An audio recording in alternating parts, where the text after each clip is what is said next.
18th and Union.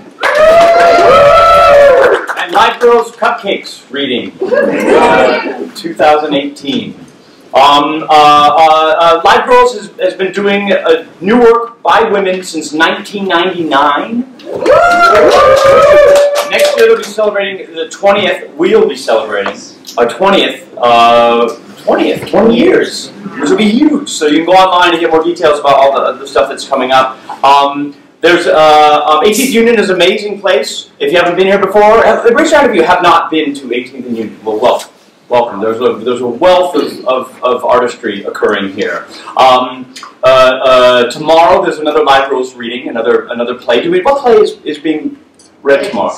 Maggie Lee's play is tomorrow? No, that's not right. It's Venetia Coleman. It's 2 minutes after dawn. 2 minutes after dawn. Yes, by Venetia Coleman. Venetia Coleman. So come back and see that if you want to, and you get more cupcakes. And then 18th and Union currently is running Hostages by Yusuf El Gundi, an amazing playwright. I don't know if you know his work. Local playwright. But this is an old play of his that hasn't been produced in many years. But he's amazing. Come and see that. That's what that radiator is there. And this weekend also Fresh. A show called Fresh is a late night show, a drag show by new drag performers. Arson Nikki brings this back, and by popular demand, it runs once a quarter, and it's an amazing thing to see, sight to see. New drag performers. Did I mention that? So, not the old drag performance. Okay, so please turn off your cell phones, or silent them, or do whatever, the score with that if you haven't already. In case of an emergency, you can exit out the way you came. There's also a door right through those curtains there that exits you to actually a quite lovely little courtyard. But don't do it unless you're, emergency. It's not that beautiful. And then go out to Union that way. Make a right. Good. Awesome. Are we ready to go? Yeah. Then here we go with Jessica Chisholm's play, Fire Country.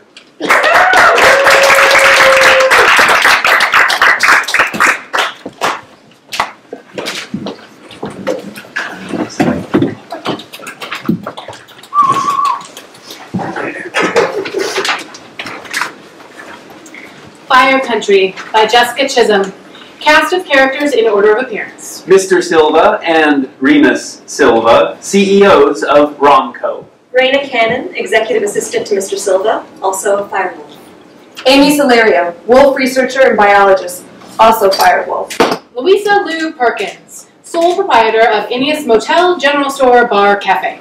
Martin Pincus, Poet, Cook at Ineus Cafe, also a Firewolf. Note, for the purpose of this reading, actors will read the stage directions. Setting, Spokane, Washington, and Ineus Valley, a long drive north of Spokane, west of the Colville National Forest. Time, the not-too-distant future.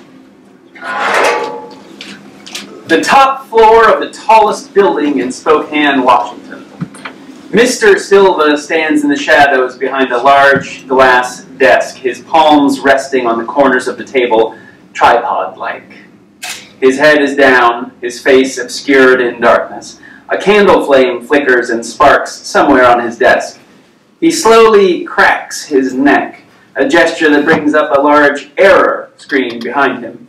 He is motionless as he listens to... Hello? Hello? Sorry, service is terrible. Our tower is down, not sure how long. I'll find out. I know you hate voicemail, but I can't get any service. I can't send email, not all of my texts are getting through. Also, the fires are closer than I thought. When I stopped in West Fork, they said the winds are blowing smoke right into the valley, which maybe explains why we haven't heard anything. I'll send a text as soon as I make it up to the site tomorrow. But if it gets much worse out here, we might have to consider letting the crews come back into town. Mr. Silva makes a swiping gesture in the air to stop the voicemail. He sits down and raises his face to the ceiling. He is shadows and angles, a controlled burn. He takes a deep breath through his nose and exhales audibly, wrapping his hands around the hissing candle. Ineus Valley, Eastern Washington. Smoke and haze and the dry heat of summer. Ineus Motel, Store, Bar, Cafe. Amy sits at a counter consulting several maps. Lou is cleaning up. Martin is behind the counter nearest Amy, making egg salad sandwiches, chopping eggs and pickles. So if you look at this map, you can see the different territories. The circles are the packs who mostly stay in one place, and the polygons here are the ones that tend to migrate. So the polygons move, but they never overlap the circles. They're extremely territorial. Raina opens the cafe door, ringing the sleigh bells on the door. She's startled by the sound momentarily before approaching the bar. Her tailored suit and designer handbag are in stark contrast to the Pendletons and Carhartts around her. Good morning. Morning. How long has it been like this? Like what, hon? Smoky, hot, unbearable. Smoke came into the valley last week. Fire's been going since the beginning of the month. Is it getting any closer? No, it's moving east. Coffee? Yes, please. Cream? Sugar? Yes, please. Lou pours Raina a large pottery mug of coffee and pushes the tiny kettle of cream her way. She shakes a large glass sugar container that is now solid from sitting unused. Raina sits on the stool at the other end of the counter from Amy. After she loads her coffee with sugar and cream, she scrolls through her phone. Anyway, this one here, Whitestone. Well, I call it Whitestone, after the big white boulders right outside of town. The Whitestone pack pretty much stays in one area here, right outside Ineas, in these woods, all the way up to the ridge. We think this pack has historically been pretty small, but these days, well, actually for years, there has only been one wolf in the pack. I know it's weird to call one wolf a pack, but that's what we do. Usually the numbers fluctuate year to year, but this one's been solitary for a while. In order to tag her, I need to figure out her travel patterns, but she's pretty erratic. I'm almost positive she's responsible for the attacks outside West Fork, in the farmlands, here and here. But for some reason, she's never attacked any of the livestock here in the valley. At least, no one's ever reported any missing animals. Did you check your cameras this week? Yeah, nothing yet. I've got 6 wildlife cameras set up on the trails, here and here. Mostly sites where I've seen her tracks. I might put a few more over here. You're a wolf expert?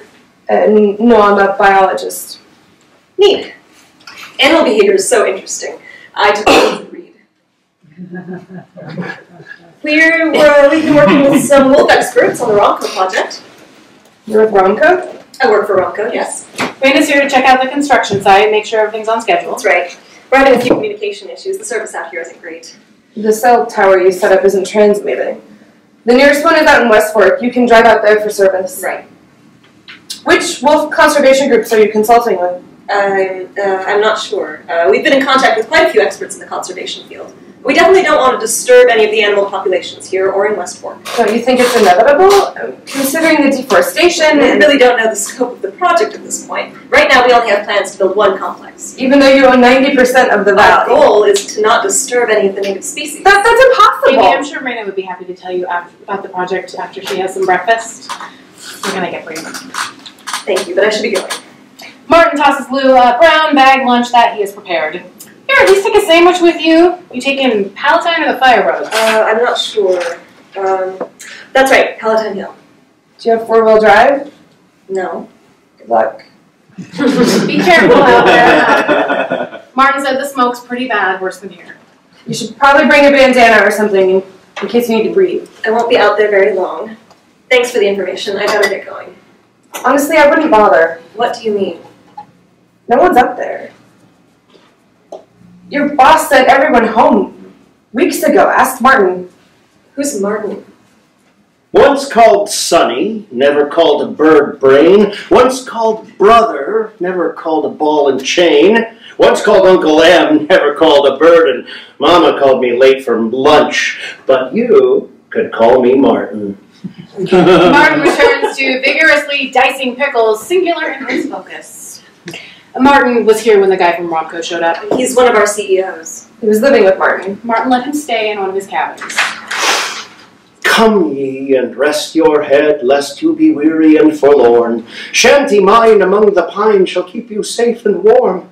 And if the diresome dangers of the parlous night unfold, thy embers sweet shall warm your feet ere the beast is born. Raina is clearly flustered, scrolling through her phone, checking emails. The cabin's off Augury Lane.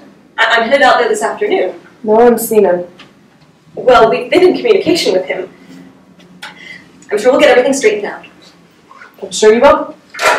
There once was a man from Spokane whose verses never would scan. When told this was so, he said, yes, I know, but I'm trying to do the best that I can.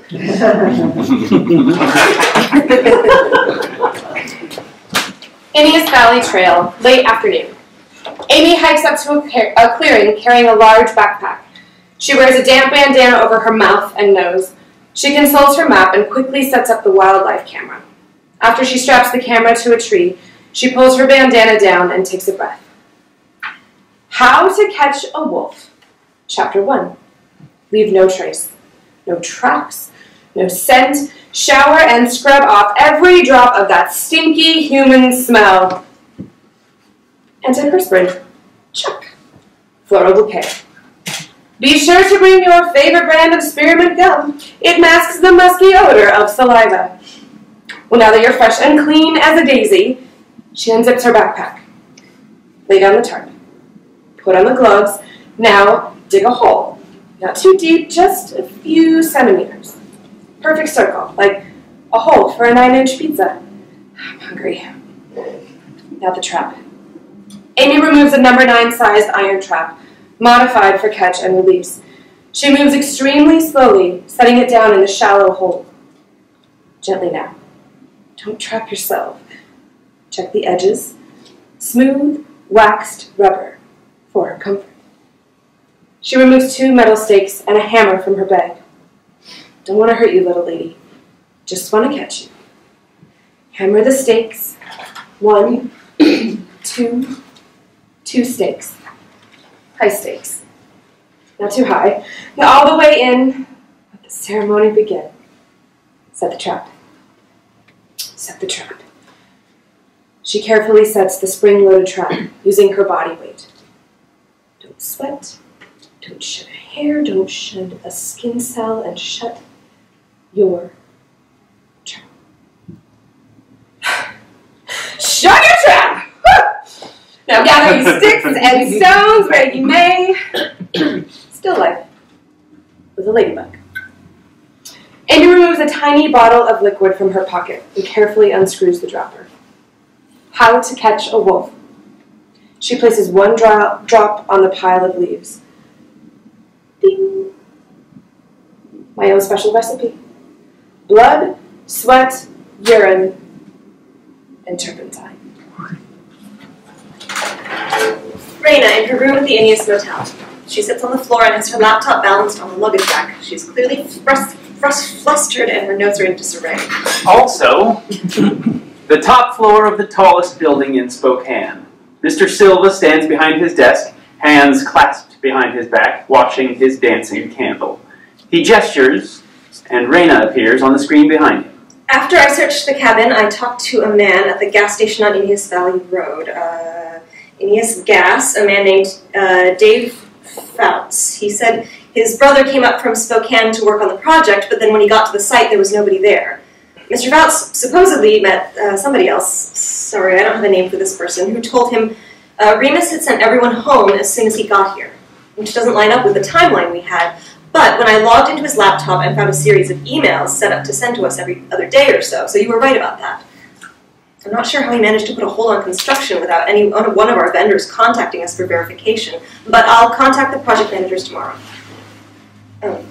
I searched through all of his belongings, that list you sent, the list I sent you, and I put everything I found in his car, like you said, except the books. There were about 20 or 30 books of poetry that I'm pretty sure were already there in the cabin, but I can pack those up too if you want. I'll drive his car out to the motel tomorrow. There was no evidence that he'd been in or anywhere around the cabin in at least a few weeks. I know you said everything would be handled privately, but maybe there's some way we can send out a search party without alerting the authorities. Is that something we can do? There's one more person I want to talk to before I leave, so I'll have more information for you tomorrow. Raina ends the recording. She takes a deep breath and puts on her headphones. She scrolls through her phone looking for the right song. She finds it.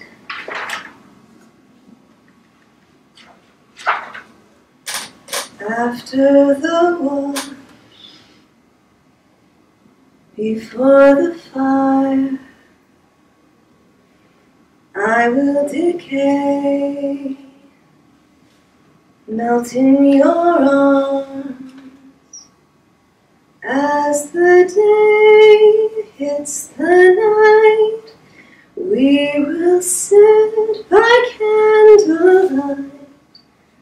We will laugh, we will sing, when the saints go marching in.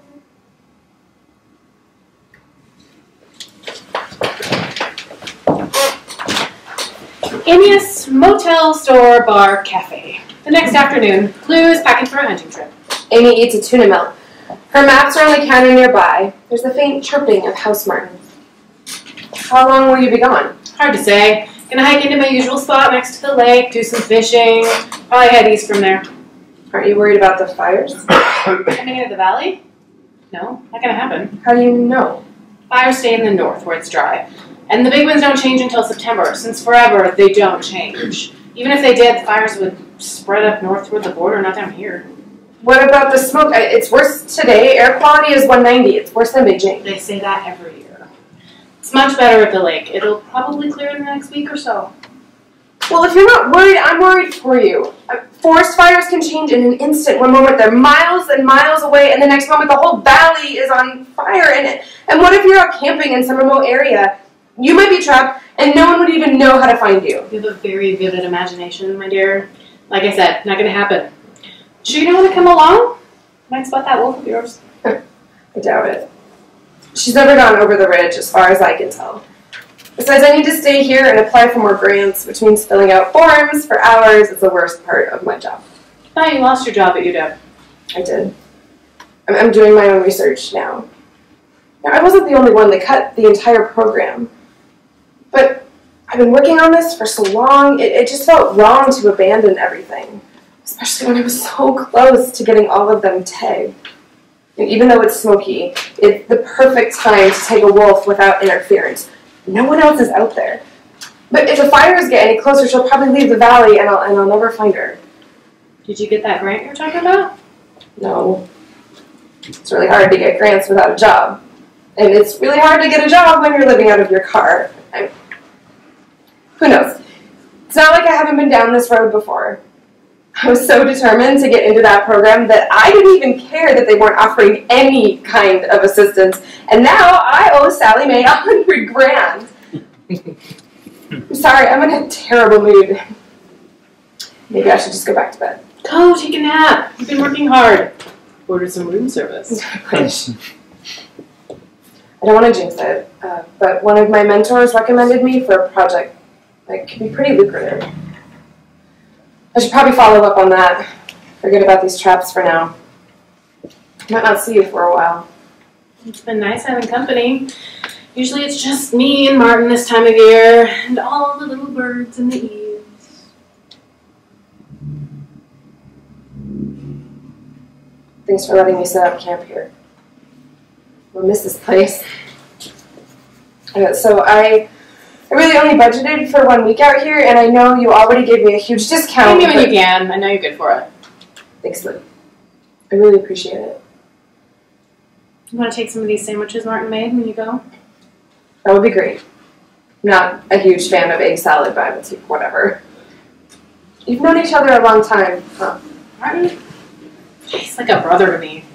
He's been helping out around here every summer since I bought the place. In the winter, he heads south. He was married to my cousin Karen a lifetime ago. Happened to her? Long story. Oh. Did Martin say anything to you about the guy from Romco? What about him? I don't know why he was here, where he went. Didn't mention anything. Did you meet him? No. Well, I guess he's scouting out locations for the next building. Why did you let her stay here? Who? What's her name? Raina? Raina from Romco. She's paying customer. Right, but I saw you turn away those 2 hunters last week, even though I know you had plenty of rooms. Let's just say I didn't get a good feeling from those particular paying customers. You get a good feeling from her? The secretary for the evil empire? She's a kid. A kid with a lot of power.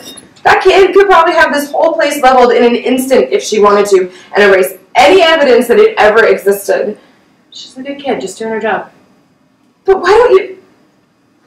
I'm a little confused why you don't seem to feel threatened by this construction project. Lou takes a moment to finish packing her knapsack and sets her canteen down on the counter. I've lived in this valley for a long time. Seasons change, mountains shift and erode, and entire forests die out and regrow. There's no use doubting what the valley itself asks for. How much did you sell for? What do you mean? Well, you don't seem to have a problem with a huge corporation coming in and destroying half the valley, so I have to assume they bought you out. You're a nosy little nuthatch, aren't you? It wasn't an easy decision, but I needed to make a change. I've been planning on spending time with family I haven't seen in a while. Maybe head up to Jasper. A few more weeks before I pack up. You're leaving? Just like that? Doesn't make sense for me to stay here. New highway's gonna come right through. I wasn't gonna stick around and try to start up a new motel. That feels wrong. It's time to move on. I guess I'm just surprised. I thought you might be the only person who really cares about the valley. I love it here. I do. That's why I'm gonna go out there. Hike the trails I've been hiking my whole life. Find my favorite campsites. Watch the sun come up over the ridge. Say goodbye.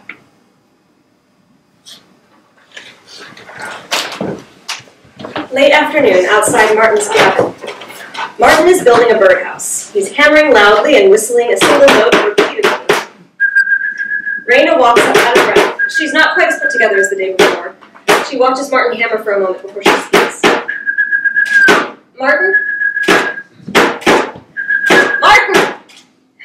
Excuse me. Hi, I'm Raina. We didn't get a chance to officially meet yesterday. I'm staying down at the motel for a few days. I'd like to ask you a few questions. Ask me a question, I'll tell you no lies. Cats are in the garden, chasing fireflies. The cows are in the meadow, eating buttercups. Ashes, ashes, we all stand up.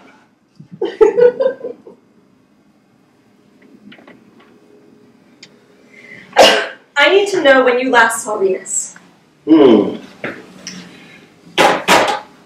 Did you ever, in your leaf-life loaf, see the deevil-dibble-devil kiss his wife woof? No! I never in my leaf-life loaf saw the deevil-dibble-devil kiss his wife woof. Those were all your books in the cabin. Ah, come ye and rest your head, lest you be weary and forlorn. I already heard that one. Thank you for giving Remus a place to stay. Thank you for letting him stay in your cabin. I don't know if he told you, but Remus helps run a company called Romco. I work for him. I used to work for him. I work for his brother. He's a very important person. A lot of people are counting on him right now. This valley, there's a construction project. It could be an amazing thing for this area, but before we can do anything, we need to find Remus. And no one's heard from him. No one knows where he is, Martin. At some point after he got here, you spoke or communicated with him in some way about something. Please tell me what you told him. Please tell me what he told you. Did he mention leaving the valley? Did you see anyone with him? Did he tell you about the project, what he was planning? This isn't about Romco. This is about a person that we care about. And if you think he may be in any danger, or we need to know right away any information that you have. Martin, Remus is a very good friend of mine. He's your friend too, isn't he? I have a feeling you and Remus get along very well. I have a little friend who loves to dance and play, and in the dead of winter I feed him thrice a day. And every night at midnight he curls up and dies. And when again I rise at dawn, he's fed and comes alive.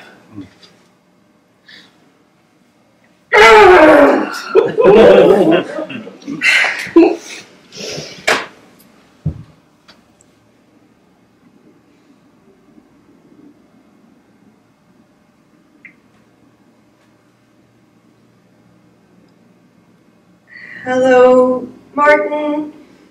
Tell me, where is Remus? Have you seen him? What did he say to you?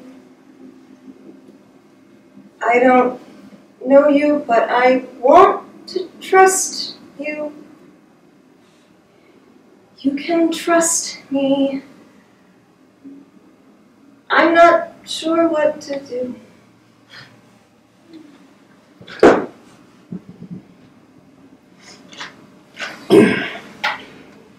The last time I saw Remus, he looked me in the eyes. He was headed up to Angel Rock, so I gave him some supplies. Said he needed a little time to figure some things out. So I packed him up some sandwiches, egg salad, sauerkraut. Knowing he'd return without a doubt. Knowing he'd return without a doubt. Thank you, Martin. Thank you so much.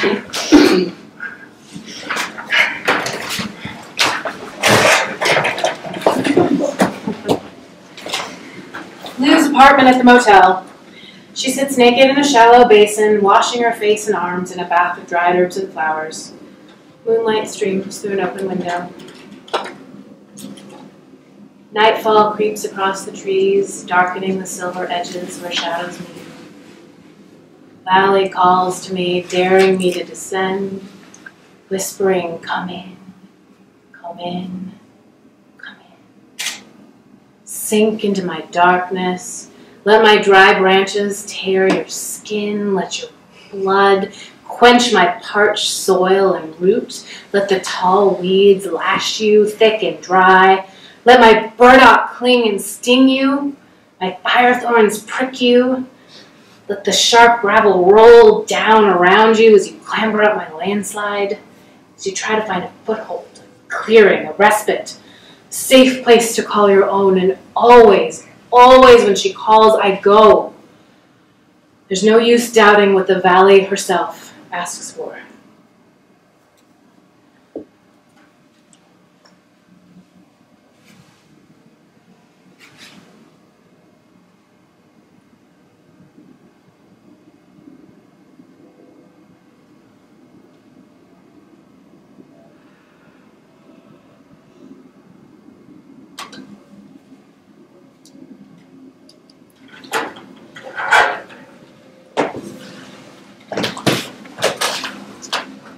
Amy's motel room. Amy is sitting on her bed with paperwork spread all around her. There's a knock at the door. It's open. Hi. Sorry, I saw your light on. Oh. Is everything okay? Yeah. I was hoping you could help me find a trail. If you have a map, or I need to. Well, I'm trying to find Angel Rocks. I know it's east of here. You're going up to Angel Rocks? I'd like to. Yes. You're gonna die. What? Serious. You will probably fall to your death. Okay. So, you really don't like me, do you? I don't think That's fine. I don't need you to like me. But it's very important that I find the trail, and I think you know where it is. I do? Can you tell me how to get there? You're gonna need hiking boots. Midnight. Deep in the forest, north of Ineas Valley. Lou stands in a small clearing before the firewalls. Lisa, come closer. Why do you come here in human form? Let me see your prisoner. What do you know of the prisoner? Quiet. Let her speak. You will release him. Release him to me. Release him! He has trespassed into 3 territories! Cannot speak. Quiet. Why should we release him? He doesn't know the boundaries. He can't sense them. He can't see them. He has no idea what he is. That's impossible. He used his strength against us! No. He thinks he is human. A human? How could he? Let her explain. He has lived among men for too long. He has forgotten. Let me speak to Louisa, him. he has put us all in danger. I can help him. I can help him remember it won't happen again. He tries. He won't. If he does. If he does, I can stop him. You will take responsibility for him. Yes. Very well. We cannot Are you allow... a trespasser? There is a scuffling in darkness, and Remus is thrown into the clearing. His hands are tied behind his back with sinew. He is badly cut and bruised. Remus. Sorry, wrong number. Remus, it's me, Louisa. Louisa May Alcott? Remus, do you know why you are here? Do you know what happened to you? I think I must have eaten the wrong mushrooms. The right ones. Either that or I've been kidnapped by the cast of Twilight. This is a waste of time. Remus, I'm here to help you. I could use a few band-aids. You're in luck, Remus. I've got a few band-aids right here, even a little whiskey. First, tell me how you got here. How did I get here?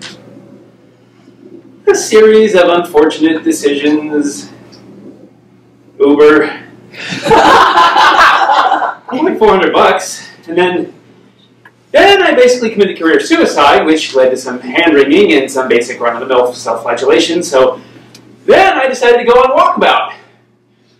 I walked about, almost drowned, got stung by some hornets, ate a squirrel, surprisingly tasty. This morning at dawn, I finally climbed up Angel Rocks. Oh, and then I fell and cut my head open, which hurt like hell. Then I got really mad at the stupidity of my situation and started running. And then, well, this part gets a little weird, or weirder. The trees started, they were falling down around me, like getting out of the way, like timber! And then they attacked me and threw me down into a big muddy hole. And that was probably when I was supposed to die or wake up or... Take him back to the pit. Remus, who attacked you? The wolves! Wolf people? I was attacked by wolves. I might need a rabies shot. That's enough. Take him away. Talking wolves! See? Take him away. Lisa, Remus, please, do you know why you were running? Do you know what you were running toward? The fire. It's a forest fire. Why were you running toward the fire, Remus? Smokey Bear needed my help. Remus, please.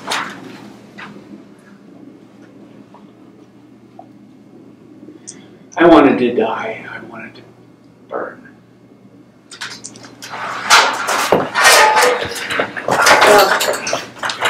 If we release him, he must leave the valley.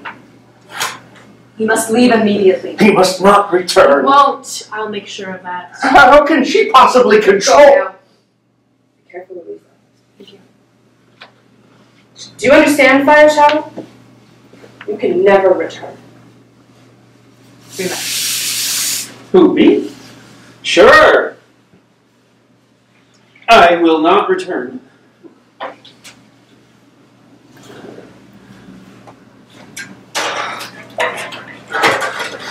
She's the only one who can help him.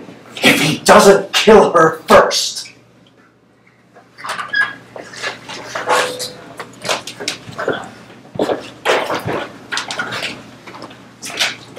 Just before sunrise, Inez Valley, far from the trail, Remus and Lou hide in her den among the white boulders in front of a small fire. Remus is wrapped in a blanket and alternates sipping a thick tea from a camping mug and whiskey from a flask.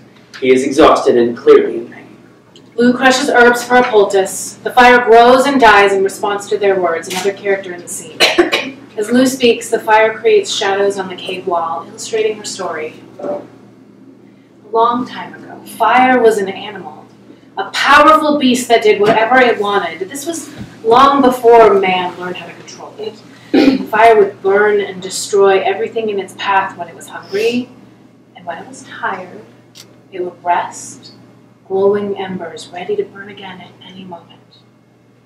Humans and animals stayed far away from fire, so fire burned alone in the wilderness. every once in a while, a human found themselves in fire's deadly path and would be burned alive. When a human being was killed by fire, a child would be born from fire, for when fire took a life, it gave a life in return. The fire children looked human, but they were full of rage and could burn you if you touched them. Everyone was afraid of them. Most often the children were left in the forest to die. Fire itself couldn't take care of them, so other animals tried to care for these wild, destructive creatures. The fire children were angry, but they loved the birds who would bring them food, and the wolves who taught them to run and hunt with their own pups. Eventually the children would return to fire and join their father. One day, after a wildfire had ravaged a countryside, a woman gave birth to 2 fire children, twins. They were so hot to the touch that she quickly washed the newborns in an icy river to cool them. She knew immediately they were fire children, but she loved them very much and wanted to keep them. Unfortunately, the current was strong and they were swept away from her. The river took pity on the wailing mother, so it did not let the babies drown. The twins floated together in the cold mountain streams and eventually washed up on a riverbank, still wrapped in the blanket from their mother. It was not long before the birds and wolves found them and cared for them. But these twins were different from other fire children. Because they had spent hours floating in a frigid river, their fiery natures had been cooled. They were more even-tempered and less likely to destroy everything around them. They didn't hurt anyone. No, they didn't. These peaceful twins lived happily with the wolves and never hurt any of the animals in the forest. They were very fond of a special little bird who visited them every day, a woodpecker who became very attached to these babies. And they went back to live with other humans. They did. As they grew, the animals realized these special children deserved to be among their own kind. They were growing so fast and learning so quickly, so they brought them to a farmer and his wife. A wolf brought them. Yes. A she-wolf. Is that politically correct? Sure. It was you, wasn't it? Well, this was a long time ago. Ancient history. History repeats itself. Sometimes. It was you. I remember. What do you remember? I remember. I don't know. Pieces of dreams or scenes from a movie I thought I saw once long ago, but it wasn't a movie or a dream. I remember running in the darkest, moonless night, pitch black, surrounded by others. My family. Feeling invincible. Feeling like I could run forever. The smell of moss and mud. Sweat. And then cooling my cheek on the wet ground, circling my fingers in the dirt as I fell asleep, nestling against damp fur. It was you. I remember your eyes, like gold and amber. Your eyes blinking away tears, trying not to cry. I didn't understand, but I was crying too. And then, never seeing you again. I was sure you'd forgotten. You're the reason I came out here. I thought it was the valley, that there was something about the valley, like it needed me, needed my help.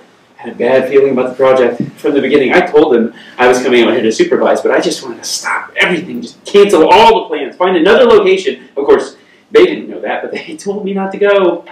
He said, absolutely not. It wasn't my job. I had too many obligations in Spokane. I went anyway. I came out here, sent everyone home, which is pointless because I know he'll send them back as soon as he finds out, and demote me again.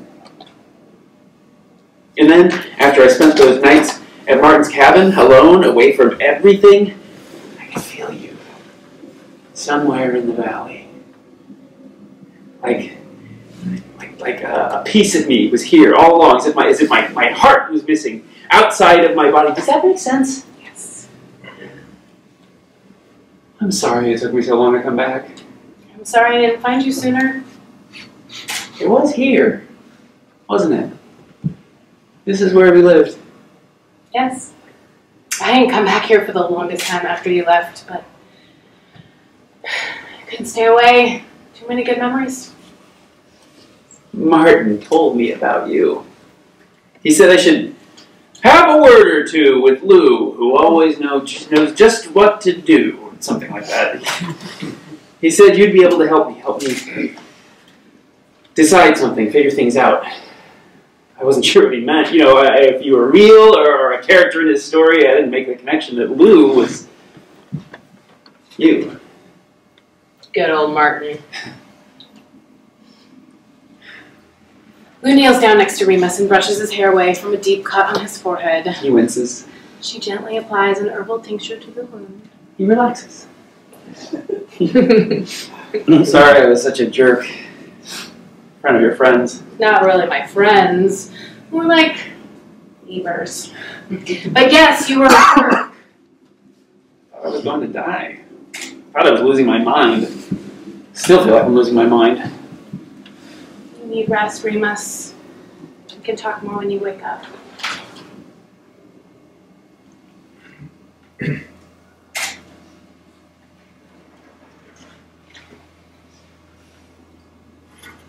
When I hiked up to Angel Rocks, I finally knew You what? that whether I found you or not, I couldn't go back. You don't need to make any decisions today. You just got here. I belong out here. Maybe it may be safer for you to go back. Did you know I was coming? I had a feeling. I wasn't sure. I always hoped both of you would come back. My brother! He won't come back. I doubt he'll ever set foot out here until all this is gone. Maybe then I will remember. He won't. He won't let himself. He sent someone to find you.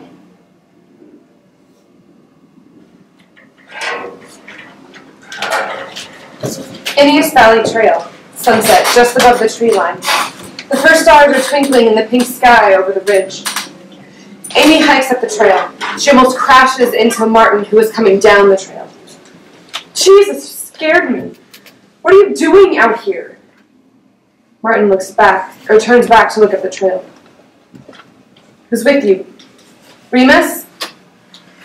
Remus, Ricky, Roquefort, and Randy visited each planet and star. Roquefort, Randy, and Ricky were all none too picky, but Remus insisted on Mars. So Remus exists near Mars. You're one strange bird, Martin. Listen, Martin, I get it. You had some terrible thing happen to you, and so you've been hiding out in the woods your whole life, alone, in a tiny cabin with 100 old books of crappy poetry. I get it, I do. I don't like people that much either. I prefer wolves. But right now I'm trying to figure out my own problems, and I really don't have time to stand here listening to Shel Silverstein. The bird with the red velvet head comes to call when you need to be fed. But don't get deranged when his noises are strange. That's simply the way he was bred. I know Remus is up here. Raina told me. He's in a lot of trouble, Martin. You have no idea.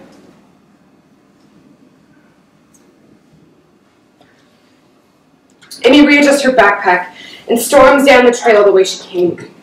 As she goes, a bundle of maps falls from the front pocket of her backpack. Martin picks up the map bundle and watches her go.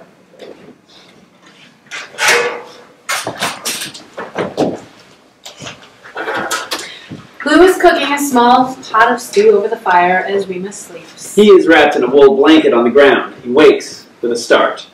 The campfire grows as he speaks. The fire is spreading. You can feel it. Yes, they're evacuating Loomis and Elsford. To Rhoda? Not yet. Soon. Does it always burn like this? Not like this. This is larger, maybe the largest. It won't come here. No, not this time. I feel its hunger. I remember a great fire when I was very young, maybe 5 or 6 years old. They said it was the largest forest fire at the time, burning all along the border and across the Colville. I was so scared. My mother told me, the fire children are angry. We need to sing them to sleep. Did you? I suppose we did. Want to go up there into the fires? Yes. I have to go back. You have to be very careful. Take the long way, just in case. Your furry friends. My friends pulled you away from the fire. They tried to kill me. They're guardians. They were protecting their territories. I thought I was going to die. You said you wanted to die. You're right. I did. I felt disconnected. Every time I thought about going back, everything I worked for my entire life was a lie. For what? Money, fame, some kind of sick notoriety? The person I had become, the person I am, deserves to die. Deserves to die. I saw the fires. The only thing that made sense was to run into them, to burn into ashes and disappear forever. You have to be very careful, Remus. Your anger, your rage is fueled by fire. The fire inside you. But you were carried and soothed by water and comforted and calmed by the damp earth like you remember. All of this, everything that you see can be healing, can restore your spirit. Even the fires burning now are healing. They are so important for our survival. These fires burn every year, slowly, deliberately, getting rid of the weak, diseased trees crowded together, the dead and dying branches, letting the sunlight nourish the soil, bring new growth, new life. Let yourself be a slow burning fire. Burn away all of your pain, your regret, your fear. What if the wolves didn't stop me? What if I had run into the fire? Would I have burned? Or would I have become fire? Hello? At the sound of Raina's voice, the campfire goes out. Hello? Remus. Raina. When Remus speaks, the fire comes back to life. Raina cautiously approaches. Remus, I heard your voice. What are you doing? I thought you were lost. I was. Lou found me. I'm on my way up to my campsite. Why don't you two take my truck back to the motel? There's a first aid kit under the counter. Martin is there. He'll take care of you. Lou hands her keys to Remus. Remus carefully stands up into the firelight. Remus, what happened to you? Oh, I was hiking. I slipped and fell on some You're rocks. bleeding. A flesh wound, You were lost? in a sense. Droman sent you out here, didn't he? No, I wanted to come. I mean, I volunteered when he was getting frustrated by your lack of communication. How long were you out there before she found you? How long? Listen, Raina. He's really mad, Remus. I mean, worse than usual. Let's go down to the motel. I call shotgun. Martin stands on the top of Angel Rock, surveying the valley. There once was a venturesome youth who was as daring as he was kind. He spent all his days in the forest near his home and marveled at the things he would find. One summer's day, he was seen from above by none other than a daughter of the sun. She liked what she saw and wanted him to be her only and her one. She tricked him with shadows and caused him to fall and get lost on the trails he knew well. Once, he was afraid in the deep dark night. She used a most powerful spell. She appeared to him then as a maiden, a fairy, or sprite of the glen. She said, "Come with me, and be mine own, and leave behind the world of men." The youth, he had wed another, and thus he declined politely. "I curse you," she said, with fire in her eyes, and struck him with a blow most mighty. After some time, when the youth awoke, found that his body had changed. He was feathered and green, with a long pointed beak, and could fly, a feeling most strange. His lonely wife searched high and low, and never found a trace or a clue of what had happened to her own true love, so her grief and misery grew. She grew so mournful that she sat down and cried and sang a song so sad and pure, she dissolved into a running stream of tears, to be seen again nevermore. The bird, he heard her sweet song, he searched for her many an evening, flying o'er forest and river and field, listening for her sorrowful singing. So if you see him above, searching the ground and knocking on the door of each tree, sing him a song of love that is true. He will open his heart to thee.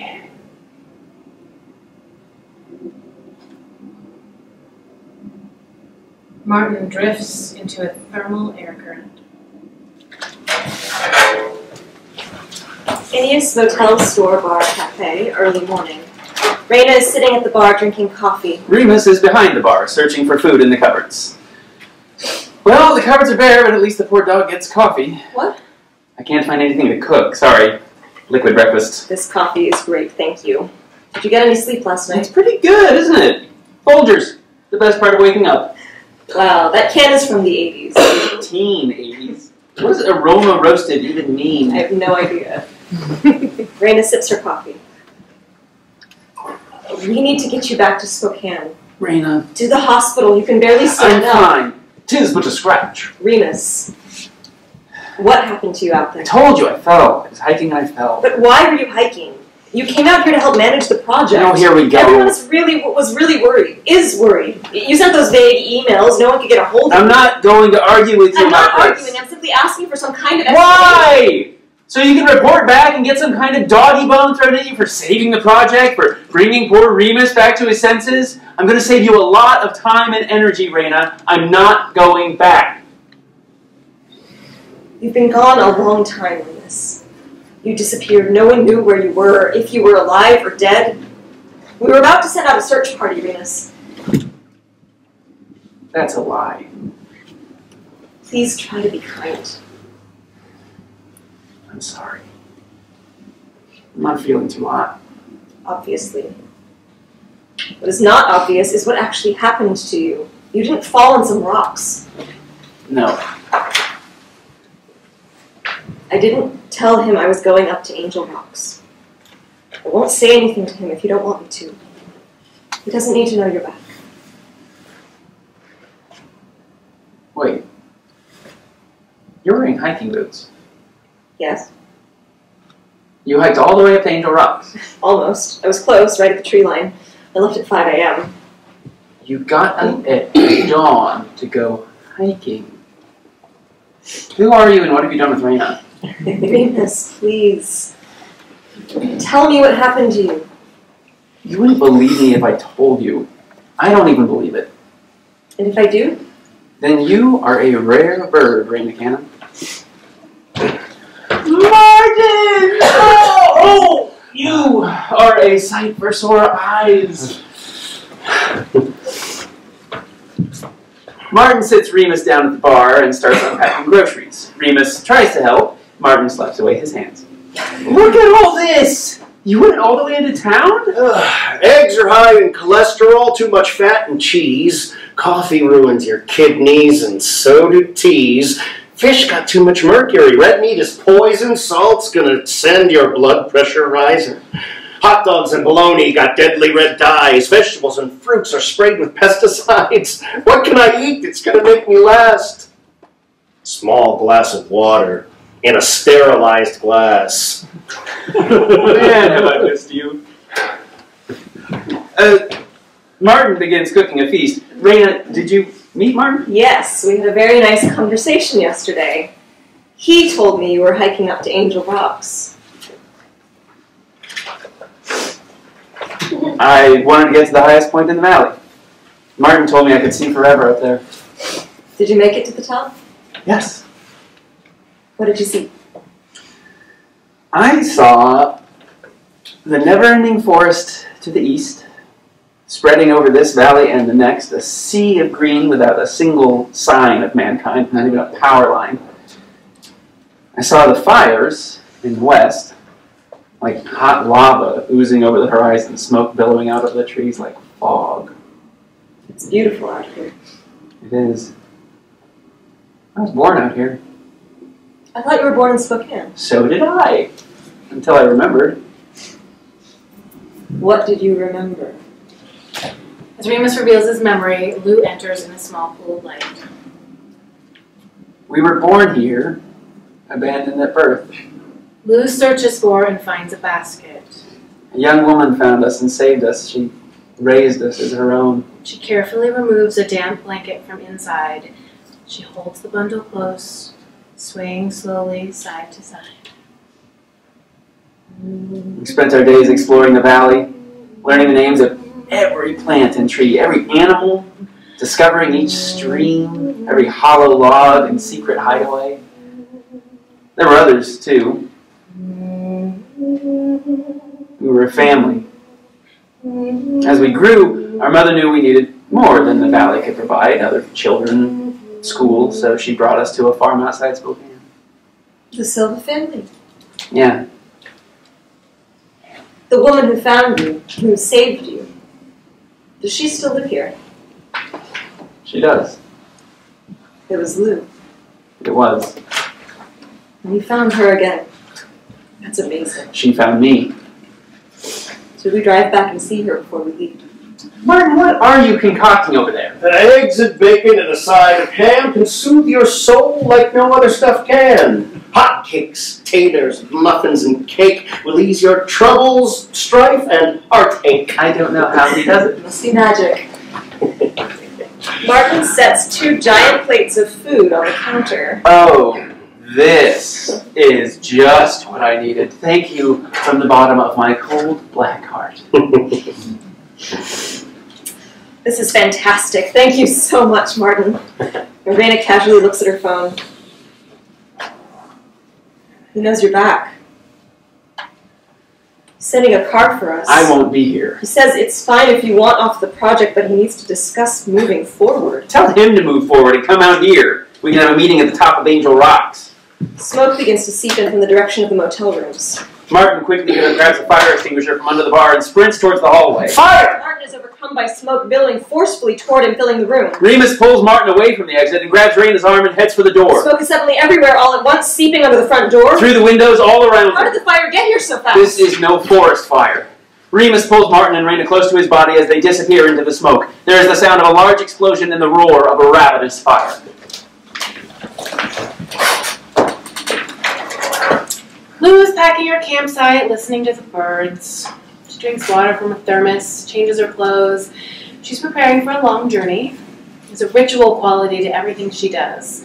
Suddenly she stops. She's poised, ready to react in a split second. The birds continue to chirp. She relaxes. There's the sound of an explosion. It echoes through the valley. Lou is very still. She's far away, waiting, watching. Through the silence, there's the sound of one bird. She listens very closely. After a moment, she closes her eyes and sings a soft lullaby.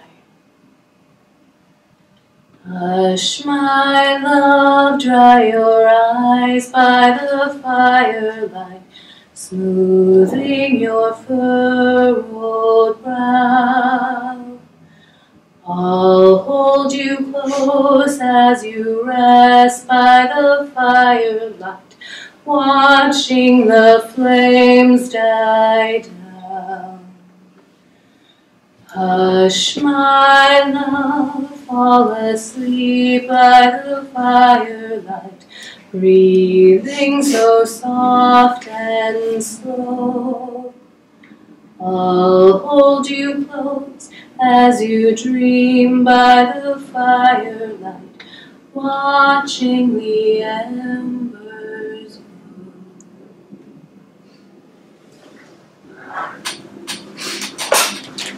The top floor of the tallest building in Spokane.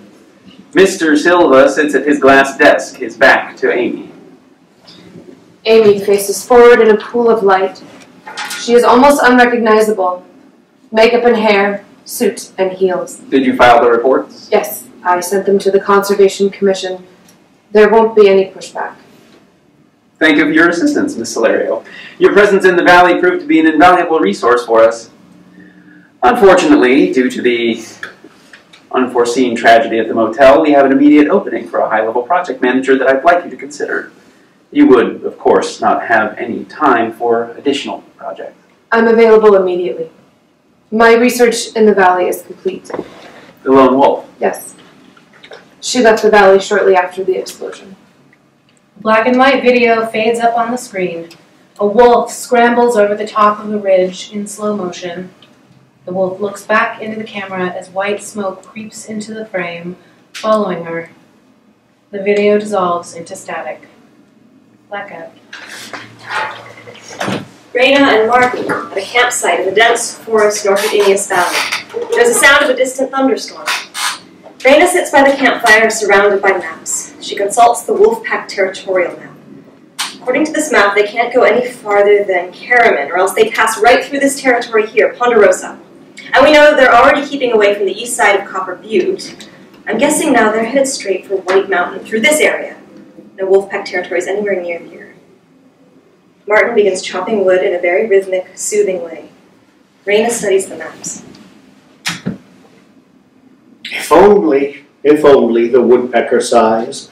The bark on the tree was as soft as the skies. The wolf rests below, wistful and lonely, and cries to the moon, if only, if only. End of play.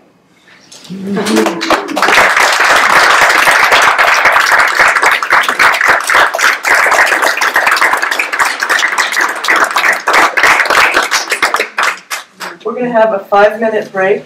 Just help yourself to more cupcakes. Since the bar's open, and a bathroom break. And then we're going to have a talk back with our wonderful playwright and director. Join us.